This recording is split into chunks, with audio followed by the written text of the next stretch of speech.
Pagbilan nga nung sabon, alin po dito, sir? Ito bayad ko, oh. De La Cruz? De Guzman? Bakit ka nagtitinda? Totoo pala ang chismis. Kaya pala mukha kang pagod na pagod kapag pumapasok sa eskwelahan eh. Nagtitinda ka pala dito sa palengke.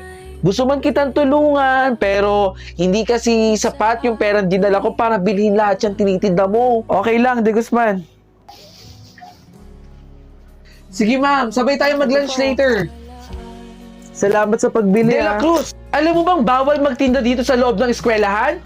Hanggat maaga pa, itago mo na yan para hindi na mapatawag yung magulang mo. Pasensya na po ma'am, meron po kasi akong pinag-iipunan eh. Sige na De La Cruz, magkita tayo mamaya ha. Itong mga batang to oh. Okay, so alam ko naman may natutunan. People at the back! Sino bang maingay dyan sa likod? Ma'am, si De La Cruz po, baka nagtitinda na naman sa likod, kaya maingay po. De La Cruz, sinabihan na kita ha. Umayos ka kung ayaw mong ipatawag ko ang magulang mo. Magsitahimik na kayo. Okay, sige. Continue. Hoy, De La Cruz, magkano ba lahat yan para tumigil ka na magtinda dito? Bibilin ko na. Nakakaawa ka naman eh. Papakyawin ko na yan. Hindi na, De Guzman. Meron lang kasi ako pinag-iipunan eh. Pero okay lang. Oh, ba't ayaw mo ipagbili sa akin? Bakit? Nahihiya ka? Isusumbong na lang kita kay ma'am.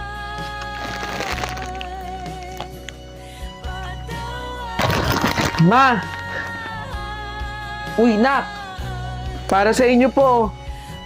Happy Valentine's po. Pasensya na ma. Ilan po yung nakayanan ng ipon ko eh.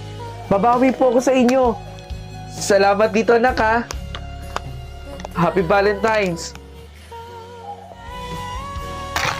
Ito po oh. Bayad ko po. Ang ganda po. Siguradong matutuwa po yung nanay ko. Salamat po.